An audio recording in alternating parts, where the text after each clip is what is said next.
ప్రస్తుతం మనం Madhu park apartments దగ్గర ఉన్నాము. ఇక్కడ పోస్ట్ కార్డ్స్ ఉద్యమం అయితే జరుగుతుంది. చిల్డ్రన్స్ 4000 పోస్ట్ కార్డ్స్ను వాల్కి అతికించేసి సేవ్ అవర్ హోమ్స్ అనేసి a message to Rahul Gandhi అనేసి పోస్ట్ కార్డ్స్ అయితే పెట్టడం జరిగింది. A message to Shri Rahul Gandhi our homes our rights from 1000 of childrens అనేసి పోస్ట్ కార్డ్స్ పెట్టడం జరిగింది. ఇక్కడ మనతో పాటు కొందరు కూడా ఉన్నారు, వారితో మనం మాట్లాడిద్దాం. సార్ చెప్పండి, మూసీ నదిని బ్యూటిఫికేషన్ చేస్తామంటున్నారు, ఈ రియల్ ఎస్టేట్ దందా కోసమే అంటారా? తప్పకుండా అండి. ఇది యాక్చువల్గా వాళ్ళ సొంత ప్రయోజనాలే తప్పగా మూసీ రివర్ డెవలప్మెంట్ అనేది ఈ రోజు మొదలైంది కాదండి.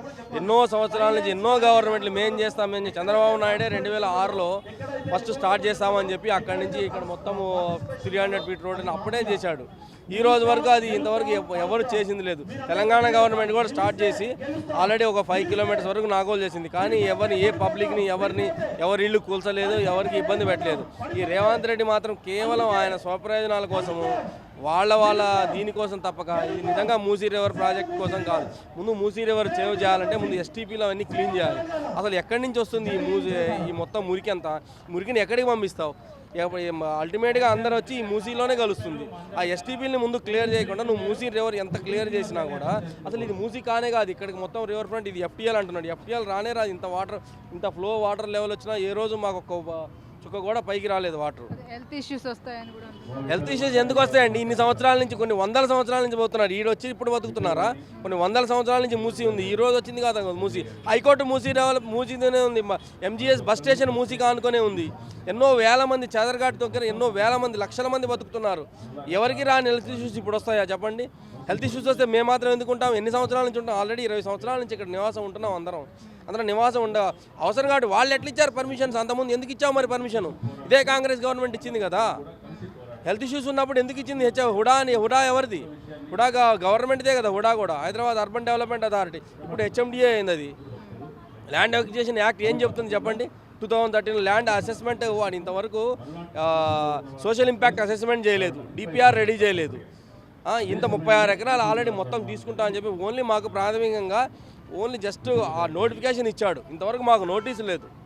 బఫర్ జోన్లో ఉంది, అపార్ట్మెంట్స్ ఖాళీ చేయకపోతే జీరో వాల్యూ చేస్తానని కూడా అంటున్నారు. కాదండి, గవర్నమెంట్ ఎవరు ఇష్టం వచ్చినట్టు వాళ్ళు రూల్స్ మార్చుకుంటూ పోతే బఫర్ జోన్ అనేది ఈ government decide central government already irrigation department central water commission అని ఉంటుంది, సిడబ్ల్యూసి వాళ్ళు ఆల్రెడీ డిసైడ్ చేశారు బఫర్ జోన్ అనేది. 2004లో మేము పర్మిషన్ తీసుకునే ముందే ఇరిగేషన్ వాళ్ళు వచ్చి చెక్ చేసి ఇన్స్పెక్ట్ చేసి వారం 10 రోజులు ఇక్కడే పడుకున్నారు. వాళ్ళు వచ్చి ఇక్కడ పడుకొని అంతా చెక్ చేసి వాటర్ లెవెల్స్ అన్ని చూసిన తర్వాతనే ఇక్కడ పర్మిషన్ ఇవ్వడం జరిగింది. తర్వాతే కన్స్ట్రక్షన్ స్టార్ట్ చేశాడు బిల్డర్.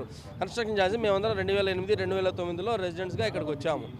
అప్పుడు లేని బఫర్ జోన్ ఇప్పుడు ఎక్కడి నుంచి వచ్చింది బఫర్ జోన్ కొత్తగా? అప్పుడు ఓన్లీ 9 మీటర్సే ఉంది. ఇప్పుడు ఎక్కడి నుంచి 50 మీటర్స్ అంటున్నాడు? అంటే వాడి ఇష్టం. 2014లో మళ్ళీ జీవో తీసుకున్నాడు. కానీ 2014లో కట్టే వాళ్ళకి అది చేయొచ్చు. కానీ అదే ఆదిత్య వాడు ఇప్పుడు దాని మీద నాలా మీదే డైరెక్ట్ కట్టాడు. వాడిని ఎవడు అడుగుతారు? మరి వాళ్ళకి రూల్ లేదా? వాళ్ళకి బఫర్ లేదా? డైరెక్ట్గా రివర్ ఫ్రంట్లోనే కడుతుంటే వాళ్ళని ఆపుకునే ధైర్యం లేదు. నీ కమిషన్ల కోసం, నీ దందాల కోసము నువ్వు మా ప్రజల్ని ఇబ్బంది పెట్టడం ఏంది? మీ వాడు ఏం చేసినా మధు పార్క్ బ్రిడ్జ్ అనేది వాడు చెయ్యి కూడా పెట్టలేడండి. मरते दम तक मैं देश की सेवा जैसे किया हूँ, मैं आप लोग की सेवा के लिए यहाँ जान दे दूंगा, लेकिन ये जमीन मैं नहीं दे सकता हूँ। सरकार से मेरी कोई शिकवा शिकायत नहीं है, लेकिन मैं अपनी आवाज सरकार तक पहुँचाना चाहता हूँ कि उसका इसमें जो है 3 लाख टैक्स दिया था गवर्नमेंट ऑफ तेलंगाना को, लेकिन हमने को फ्री में नहीं रहा। हमारे पास पूरा डॉक्यूमेंट है। आप लोग मुझे अगर साथ देंगे तो मैं मरते दम तक इस सोसाइटी के लिए ये पूरा जितने भी यहाँ बसे हुए हैं यहाँ से लेकर के पूरा मैं गंडीपेट से लेकर के यहाँ तक की बात कर रहा हूँ। సార్ చెప్పండి సార్, సీఎం రేవంత్ రెడ్డి బహిరంగంగానే త్వరలో మధు పార్క్ అపార్ట్మెంట్స్ కూల్ చేస్తామంటున్నారు, దానికి మీరేమంటారు? మేడం, రేవంత్ రెడ్డి వాళ్ళ గురువు కానీ ఎవరైనా కానీ ఈ మధు పార్క్ అని కాదు, మధు పార్క్ సొంటి చాలా కాలనీస్ ఉంది. అంటే టోటల్ 55 కిలోమీటర్స్లో మూసీ రైట్ అండ్ లెఫ్ట్లో చాలా కాలనీస్ ఉంది, చాలా స్లమ్స్ కూడా ఉంది. అంటే ప్రభుత్వం వాళ్ళ గురుగారు కూడా చేయలేదు 30 సంవత్సరం నుంచి, వాడు ఏం చేస్తారు అని మేము అనుకుంటున్నాం. అంటే ఈ కాంగ్రెస్ ప్రభుత్వం వెంటనే దీనికి మానేసుకోవాలని మేము డిమాండ్ చేస్తున్నాం. ఈ మానేయకుంటే సీఎం ఇంటి కూడా ముట్టడి చేస్తాం. సీఎం ఇంటి కూడా ముట్టడి చేసి సీఎం కుర్సీ మీద నుంచి కూడా దిగిపోయడానికి కూడా మేము సిద్ధంగా ఉన్నాం. అంటే ఈ మూసి చుట్టుపక్కగా ఏమైనా రాజకీయ పార్టీ వాళ్ళు గెలిచిన తర్వాత మూసీ మీద కళ్ళు ఎందుకు పెడుతుర్రు అని మేము ఒక సవాల్గా చేస్తున్నాం. మూసీకి మొత్తం వాళ్ళు ఒక ఏటీఎంగా వాడుకుంటారు. అంటే ప్రతి ఒక్క సంవత్సరం 97 నుంచి మేము చూస్తూనే ఉన్నాం, చిన్న ఉన్నప్పటి నుంచి నారా చంద్రబాబు నాయుడు నుంచి ఈ రేవంత్ రెడ్డి సర్కార్ దాకా మేము చూస్తూ ఉన్నాం. మూసీకి పాడు చేసిందే ప్రభుత్వమే. మూసీకి శుభ్రం చేయాలంటే చేయండి. మూసీ చుట్టుపక్కల ఉన్న కాలనీస్కి ఇల్లుస్కి ఎఫెక్ట్ కాలేకుండా మీరు మూసీ డిప్ చేయండి. మూసీ డిప్ చేసి మీరు సుందరీకరణ చేయవచ్చు. గాంధీ పేరు మీద గాడ్సే లెక్క పని చేయొద్దు అని మేము ప్రభుత్వంకి హెచ్చరిక చేస్తాం. అంటే మీరు కట్టుబడి ఉండి మూసి చుట్టుపక్కల ఉన్న ప్రజలకి తీసేస్తా, అక్కడి నుంచి కాలనీలు తీసేస్తా అంటే ఈ మూసి చుట్టుపక్కల ఉన్న ప్రజలు కూడా మీకు కుర్సీ నుంచి కూడా దిక్పేయడానికి కూడా సిద్ధంగా ఉన్నారు. మీరు అది గుర్తుపెట్టుకోండి. ఇప్పుడు మొన్ననే 13th డిపిఆర్ రిలీజ్ చేస్తే ఇప్పుడు ప్రజలు ఉంటేనే మేము ఉన్నాం, ప్రజలు లేకుంటేనే మేము ఏమని అన్నారు. అంటే ప్రజల మీద మీకు ఏమైనా ప్రేమ ఉంటే ఈ ప్రాజెక్టు వెంటనే రద్దు చేయాలి అని మేము డిమాండ్ చేస్తూ ఉన్నాం. మ్యామ్, సీఎం రేవంత్ రెడ్డి బహిరంగంగానే మీ ఇల్లు కూల్చేస్తామని చెప్తున్నారు, దానికి మీరేమంటారు? ఆయన చాలా ఫోరమ్స్లో ఓపెన్గా చాలా ఇయర్స్ నుంచి చాలా మంత్స్ నుంచి చెప్తున్నాడు. మాకు ఈ న్యూస్ కూడా పేపర్ నుంచి లాస్ట్ తెలిసింది. ఇప్పటి వరకు ఒక గవర్నమెంట్ ఆఫీషియల్ వచ్చి ఇది జరుగుతుంది, ఇది జరగట్లేదని చెప్పలేదు. మీరు చూసినట్టయితే ఈ సంబంధించిన వాళ్ళు, ఎఫెక్ట్ అయిన వాళ్ళు రోజు ప్రొటెస్ట్ చేస్తున్నారు, దీక్ష చేస్తున్నారు. మేమందరం లెటర్స్ కూడా రాసాం రాహుల్ గాంధీకి రీచ్ అవ్వాలని చెప్పి. నేను చెప్పేది ఒకటే, ప్లీజ్ ఈ ఆలోచన ఆపేసేయండి, ఎవరికి మంచిది కాదు. ఇప్పుడు మీరు ఇది తీసుకొచ్చిన తర్వాత నెక్స్ట్ ఏమవుతుందో ఎవరికి తెలుస్తుంది. మీరు అసలు నెక్స్ట్ ఎలక్షన్స్లో వస్తారా లేదా అని మీకు గ్యారంటీ ఉందా? లేదు. లేనప్పుడు ఎందుకు ఇలాంటి ఒక స్ట్రక్చర్ని తీసుకొచ్చి ఇళ్ళని పడగొట్టి డెవలప్మెంట్ అంటారు. ఫస్ట్ గాంధీ విగ్రహం అన్నారు, అగెయిన్స్ట్ అయ్యారు జనాలు, వదిలేశారు. బఫర్ జోన్ అంటున్నారు, బఫర్ జోన్ని ఇష్టం వచ్చినట్టు పెంచుకుంటూ వెళ్ళరు. ఒక బఫర్ జోన్ ఒక లిమిట్ ఉంటుంది, అది మాత్రం చేయండి. ఎస్టీపీస్ని కన్స్ట్రక్ట్ చేయండి, మూసీ బ్యూటిఫికేషన్ చేయండి, ఎవరు అగెయిన్స్ట్ కాదు. కాకపోతే ఉన్న స్ట్రక్చర్స్ని పడగొట్టేసి కొత్త స్ట్రక్చర్స్ని తీసుకొస్తామంటే మేము ఒప్పుకోం. ఇప్పుడు పోస్ట్ కార్డ్స్ ఉద్యమం చేస్తున్నారు, రాహుల్ గాంధీ కానీ సీఎం రేవంత్ రెడ్డి కానీ స్పందిస్తారంటారా?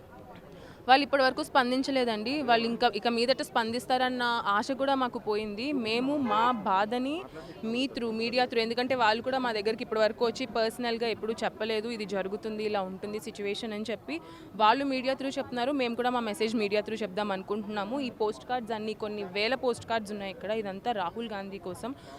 రాహుల్ గాంధీకి ప్రస్తుతం కంట్రీలో మెజారిటీ లేదు. ఒకవేళ ఉండాలనుకుంటే ఇలాంటి పనికిమాలిన పనులు ఆపేసేయాలి. ఎవరైతే సీఎం, ఇక్కడ కాంగ్రెస్ పార్టీ సీఎం కూర్చుని ఉన్నాడో కుర్చీలో, ఆయన ఇలాంటి పనులన్నీ ఆపేస్తే దాని తర్వాత ఆయనకి ఇంకొక మిగిలిన స్టేట్స్లో ఒకవేళ వాళ్ళది లీడ్ అవుతుందా లేదా అన్న దాని మీద డిపెండ్ అయి ఉంటుంది. ఇప్పుడే ఇలాంటివి చేస్తూ ఉంటే రేపు పొద్దున ఫ్యూచర్లో ఇంకా ఏ స్టేట్లోనూ వచ్చే అవకాశం కూడా లేదు కదా కాంగ్రెస్ గవర్నమెంట్కి. అట్లీస్ట్ ఆ లాజిక్తో పెట్టి ఆలోచించి ఇలాంటి ఇంత వ్యతిరేకత వస్తున్నప్పుడు ఇది ఎందుకు మీరు హోల్డ్ చేయట్లేదు? ఎవరైనా కూడా మీరు లీడర్స్ కాదు, పొలిటీషియన్స్ లాగానే ఆలోచిస్తారు. ఆ పొలిటీషియన్స్ ఆలోచించినప్పుడు మీకు ఇంకొక ఎన్నికల్లో మీకు విజయం కావాలి అనుకుంటే ఇలాంటి వ్యతిరేకత వచ్చే పనులను ఆపేసుకోండి. ఒకవేళ వాళ్ళకి తెలియకపోతే ఎలా లీడ్ చేయాలో పార్టీ నేను చెప్తున్నాను, ప్లీజ్ నా సజెషన్ తీసుకోమని. పరిహారం గురించి ఎవరొచ్చి మరి మాతో మాట్లాడారో మాకు కూడా తెలీదు. మరి ఆయన కళలో వచ్చి మాట్లాడినట్టున్నారు పరిహారం గురించి. పరిహారం లేదో ఏం లేదు, దే జస్ట్ అందరికీ మూకుమ్మడిగా ఒక నోటిఫికేషన్ ఇచ్చేస్తారు, ఈ సర్వే నెంబర్స్ మీరు వెళ్ళిపోవాలి, మేము ప్రాజెక్ట్ కట్టుకుంటాం, మీరు మీ ఇల్లు వదిలేసేయాలి అని చెప్పి. మీరు ఏ బేసిస్ మీద మమ్మల్ని వెళ్ళిపోమంటున్నారు? ఫస్ట్ మీ డిపిఆర్ రెడీగా ఉందా? మీ సోషల్ ఇంపాక్ట్ అసెస్మెంట్ చేస్తారా? ఎన్వైరన్మెంటల్ ఇంపాక్ట్ అసెస్మెంట్ చేస్తారా? ఇవేవి చేయకుండా అమాంతం వచ్చేసి ఒక 2 months బ్యాక్ పేపర్లో నోటిఫికేషన్ ఇచ్చేసి మీరు ఇల్లు ఖాళీ చేసి వెళ్ళిపోండి అంటే, మాకు ఆర్టికల్ 21 ప్రకారం we have right to life అనేది ఒకటి ఉన్నది. అది మాకు కాన్స్టిట్యూషన్ ఇచ్చింది, కాన్స్టిట్యూషన్ రైట్ మాది. మా రైట్ లాగేసుకోవడానికి మీరు ఎవరండి? మీరు వెళ్ళిపోమంటే మేము వెళ్ళడానికి మేము ఇక్కడ రెడీగా లేము. మీరు కాంపన్సేషన్ మాట కాదు అసలు. మీరు ఏ బేసిస్ మీద మీరు ఏం చేస్తున్నారు? మీరు ఆ 5,000 crores పెట్టి మీ ప్లాన్ ఏంటిది? డిపిఆర్ ప్రాపర్గా రెడీ లేదు, ఏమి రెడీగా లేవు. అసలు వాటర్ ఎక్కడి నుంచి తెస్తారో కూడా తెలియదు. డ్రైనేజ్ వ్యవస్థ చండాలంగా ఉంది. మీరు వాటర్ ఇక్కడ అసలు వాటరే లేవు. వాటర్ లేకుండా మీరు ఇక్కడ ఏమీ డెవలప్మెంట్ చేద్దాం అనుకుంటున్నారు? అవన్నీ ఫస్ట్ ప్రజలకి చెప్పాలి కదా. మీరు మీడియా ముఖంగా మీరు ఏదో మాట్లాడేస్తారు, అది పట్టేసుకొని నోటిఫికేషన్లు ఇస్తారు. మీరు వచ్చి జనాలతో మాట్లాడాలి కదా. ఫస్ట్ ఇక్కడ ఉంటున్న వాళ్ళ ప్రాబ్లమ్స్ ఏంటి అనేది తెలుసుకోవాలి కదా. ఏం తెలుసుకోకుండా డైరెక్ట్ వచ్చేసి వెళ్ళిపోండి ఇల్లు ఖాళీ చేసి అంటే ఎక్కడికి వెళ్తారు? అది ప్రైవేట్ ప్రాపర్టీస్ ఇవన్నీ. దే ఆర్ నాట్ వీళ్ళేమో మాకు ఇంద్రమ్మ ఇల్లు లాగా వీళ్ళేదో అపార్ట్మెంట్ ఇచ్చి మేము ఇట్లా ఉంటున్నదని కాదు. ట్యాక్స్ కడుతున్నాం మేము. ప్రాపర్టీ ట్యాక్స్ కడుతున్నాము, కరెంట్ బిల్లులు కడుతున్నాము, ఎవ్రీ ట్యాక్స్ కట్టే మేము ఇక్కడ ఉంటున్నాము. మేము గవర్నమెంట్ ఎకానమీ బిల్డ్ చేయడానికి మేము కష్టపడుతున్నాం. ప్రైవేట్ జాబ్స్ కానీ, గవర్నమెంట్ జాబ్స్ కానీ, ఏ జాబ్స్ కానీ మేము కష్టపడి కట్టుకొని మేము ప్రాపర్టీ ట్యాక్స్లు అపార్ట్మెంట్స్ ఖాళీ చేయకపోతే జీరో వాల్యూ చేస్తాను, బఫర్ జోన్లో ఉంది అని చెప్పొస్తున్నారు సీఎం రేవంత్ రెడ్డి. ఫస్ట్ మీరు బఫర్ జోన్కి రెట్రోస్పెక్టివ్ ఎఫెక్ట్ ఎట్లా ఇస్తున్నారు మీరు? బఫర్ జోన్ ఫస్ట్ 9 మీటర్స్ ఉంది. ఇది నది కాదు, ఇది కాల్వకి ఒక లేక్కి బఫర్ జోన్ 9 మీటర్స్ ఉంటుంది. మీరు ఇప్పుడు హిమాయత్ సాగర్ సైడ్ చూసుకుంటే 500 మీటర్స్కి కూడా వాళ్ళు నోటిఫికేషన్స్ ఇస్తారు మరి ఖాళీ చేయండి అని చెప్పి. మీరు ఏ బేసిస్ మీద బఫర్ డిఫైన్ చేస్తున్నారు? మీరు ఫుల్ ట్యాంక్ లెవెల్ డిఫైన్ చేయలే. బఫర్ మీరు ఫస్ట్ 9 మీటర్స్ అంటారు, 30 మీటర్స్ అంటారు, 50 మీటర్స్ అంటారు. ఎవరి ఇష్టానికి వాళ్ళు మార్చుకుంటున్నారు బఫర్ జోన్. బఫర్ జోన్లో మా ఇల్లు లేవు. ఫస్ట్ థింగ్ ఇది నది కాదు, మా ఇల్లు బఫర్ జోన్లో లేవు. లేకుండా మీరు ఒకవేళ మీరు చేంజ్ చేసినా కానీ మీరు రెట్రోస్పెక్టివ్ ఎఫెక్ట్ ఎట్లా ఇస్తారండి? మీరు రెట్రో ఎఫెక్ట్ ఎప్పుడన్నా సరే ఏదైనా పాస్ అయితే రెట్రోస్పెక్టివ్ ఎఫెక్ట్ అప్పటిదాకా ఉన్నవి అట్లనే ఉంచి నెక్స్ట్ టైం నుంచి ఏవైతే కొత్త కన్స్ట్రక్షన్స్ వస్తాయో మీరు వాటి మీద అట్లాంటివన్నీ ఇంప్లిమెంట్ చేయాలి. అక్కడ ఇంకొకటి ఏదో నార్సింగి రోడ్ పైన ఒక పెద్ద అపార్ట్మెంట్ ఉంది. I don't want to take the name of that apartment. అందరికీ తెలుసు అది డైరెక్ట్ నది గర్భంలో కడుతున్నారు దాన్ని. మీరు దాన్ని ఎందుకు కాపట్లేదు? మీ దగ్గర ఆన్సర్స్ లేవు. ప్రభుత్వం దగ్గర మేము అడుగుతున్న క్వశ్చన్స్ దేనికి ఆన్సర్స్ లేవు. జస్ట్ ఇట్లా వస్తారు, ఏదో గాల్లో మాటలు చెప్పేస్తారు, మేము ఇది చేసేస్తాం అది చేసేస్తాం అంటారు, మమ్మల్ని వెళ్ళిపోమంటున్నారు. సార్, సీఎం రేవంత్ రెడ్డి బహిరంగంగానే త్వరలో మీ ఇల్లు అపార్ట్మెంట్స్ కూర్చేస్తామని చెప్పడం జరిగిందని అదే సార్, మేము ఏం చెప్పదలుచుకున్నామంటే మేము సరిహద్దులను మేము కాపాడినాం, అది మా వంతు. ఆ సరిహద్దులు మేము కాపాడినాం, మా ఇళ్ళను కాపాడాల్సింది ముఖ్యమంత్రి ఇది కదా, రెస్పాన్సిబిలిటీ కదా మా ఇళ్ళను కాపాడడానికి. మేము ఎవరైతే ఇక్కడ సుఖాంతరంగా నిద్రపోతున్నారో వాళ్ళ కోసం మేము చేసినాం. కార్గిల్లో పోయినా నేను, ఐ వాజ్ ఇన్ కార్గిల్ లేదు, ఐ వెంట ఇన్ కార్గిల్. అప్పుడు I don't think about my life. Now I'm benefited because I was my life is safe. I come here. ఇక్కడ వచ్చి నేను ఇల్లు కట్టుకొని ఇక్కడ నేనున్నా. నాకు దగ్గరలో అన్ని సువిధ ఉన్నది, క్యాంటీన్ సువిధ ఉన్నది, దగ్గరలో ఎంహెచ్ ఉన్నది. ఈ ముసలికాలంలో సీనియర్ సిటిజన్గా నాకు కావాల్సింది ఏంటండి, I want a security for my what you call life, for going to hospital and other amenities. నాకు దగ్గరలో ఉన్నది, అందుకని నేను ఇక్కడ తీసుకున్నా. ఒకవేళ నాకు అంత డబ్బులు ఉంటే I would gone for some other place. ఇక్కడ ఎందుకు తీసుకున్నాను? నా కెపాసిటీలో ఉన్నది, నా పరిధిలో ఉన్నది కాబట్టి ఇక్కడ లోన్లు గిన్లు తీసుకొని కట్టుకుంటున్నాం. అది కూడా మీరు కూల్చేస్తా అంటే దెన్ వేర్ విల్ గో? త్వరలో మధు పార్క్ అపార్ట్మెంట్స్ని కూల్చేస్తామని సీఎం రేవంత్ రెడ్డి బహిరంగంగా చెప్పడం జరిగింది. Thank you. First me signal TV వాళ్ళకి ధన్యవాదములు మా ఇంటర్వ్యూ తీసుకున్నందుకు. వాళ్ళు ఈ పొలిటికల్ స్టేజ్ మీద ఏమైనా మాట్లాడతారండి అవి. సో వాటిని మనము పరిణిలో తీసుకోవడానికి, మీరు దాన్ని పట్టించుకొని మీరు క్వశ్చన్ అడగడానికి అది కరెక్ట్ కాదేమో. కూల్చడం అంటే ఆయన ఒక యాక్ట్ ప్రకారంగా, ఒక కాన్స్టిట్యూషన్ ప్రకారంగానే కూల్చాలి కదా. సో ఆయన ఏమన్నాడు, నోటిఫికేషన్లో పబ్లిక్ ఇంట్రెస్ట్ ఉంది, మాకు ల్యాండ్ అక్వైర్ చేస్తాం అన్నాడు. పబ్లిక్ ఇంట్రెస్ట్ ఉండేది ఉంటే మరి డిపిఆర్ ఎందుకు ఇష్యూ చేయలేదు? సోషో ఎకనామిక్ ఇంపాక్ట్ అసెస్మెంట్ ఎందుకు ఎగ్జామ్షన్ తీసుకున్నారు 921 జియో ప్రకారంగా? ఎక్స్ప్రెషన్ ఆఫ్ ఇంట్రెస్ట్ అనేది పబ్లిక్ చేయాలండి. 2 నేషనల్ న్యూస్ పేపర్లో 2 రీజనల్ లాంగ్వేజ్ చేసేసి ఒపీనియన్ అడిగేసి ఇట్లా ప్రాజెక్టు సర్దార్ వరవర్ ప్రాజెక్ట్స్లో మేము ఇంత ఎంప్లాయ్మెంట్ క్రియేట్ అవుతుంది, ఇంత పబ్లిక్ ఇంట్రెస్ట్ ఉందని చెప్పి అడగాలి. అవి ఎప్పటి అడిగినా దాఖలాలే లేవు అవి. ఈవెన్ 2024లో కూడా ministry of environment and forest డిపార్ట్మెంట్కి వాళ్ళు రాశారు ఏమని, క్లియరెన్స్, ఫారెస్ట్ క్లియరెన్స్కి ఎన్విరాన్మెంట్ క్లియరెన్స్ రాశారు. ఇంతవరకు వచ్చిన దాఖలాలు కూడా లేవు.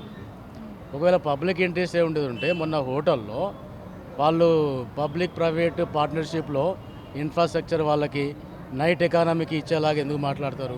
దీన్ని బట్టి మీకు అర్థమవుతుంది కదా, దీనిలో పబ్లిక్ ఇంట్రెస్ట్ ఏం లేదు, ఓన్లీ రియల్ ఎస్టేట్ చేద్దామని, ఇన్ఫ్రాస్ట్రక్చర్ వాళ్ళకి అమ్మేద్దామని అన్న ఫీలింగే దీనిలో అర్థమవుతుంది. ఒకవేళ అదే కరెక్ట్ ఉండదు ఉంటే డిపిఆర్ రిలీజ్ చేయనుండే ఇప్పటివరకు. ఇంకోటి సోషో ఎకనామిక్ అసెస్మెంట్ కూడా చేయించనుండే. ఇవన్నీ చేయించకుండా ఎందుకు ఎగ్జామ్షన్ అడుగుతున్నాడు, ఎందుకు చేస్తున్నారు? సో ఆ నోటిఫికేషన్ కూడా మా లీగల్ టీం వాళ్ళు ఆ 11 అంటే దీన్ని అమ్మకుండా కొనకుండా అన్నీ కూడా ఫీజ్ చేశారండి. సో దాని మీద కాన్స్టిట్యూషన్ వాలిడిటీ ఉందా లేదా అని చెప్పి అడుగుతున్నారు. ఇంకోటి ఎంఆర్డీసీ వాళ్ళ కంపెనీ వాళ్ళు ఉన్నారు, వాళ్ళు కంపెనీ యాక్ట్ ప్రకారంగా ఆర్ఓసీలో ఇన్కార్పొరేట్ అయింది. సో వాళ్ళకు గవర్నమెంట్ తరఫున రోల్ ప్లే చేయడానికి ఏమీ సంబంధమే లేదు వాళ్ళు. సో వాళ్ళు కూడా కార్పొరేట్ కూడా అవి అకౌంట్ సబ్మిట్ చేస్తుందా వాళ్ళు? అంటే మూసీ సర్వర్ ప్రకారంగా ఒక కంపెనీ ఎట్లా సిస్టమ్ ప్రైవేట్ ఎంటిటీ ఎట్లా చేస్తుంది అది? ఇంకోటి ఆ గవర్నమెంట్కు బిహాఫ్గా అది పనిచేయకూడదు కదా. సో వాళ్ళు ఎందుకు లైజన్ చేస్తున్నారు? మూసీ రివర్ ఫ్రంట్ అనేది ఒక ప్రాజెక్టు, దాని కింద MRDCL అని వాళ్ళు పనిచేస్తున్నారు. ఇది ఎంతవరకు కరెక్ట్ అనేది మీరే ఆలోచించి మీరే మాకు జవాబు చెప్పాలి మీ ముఖంగా.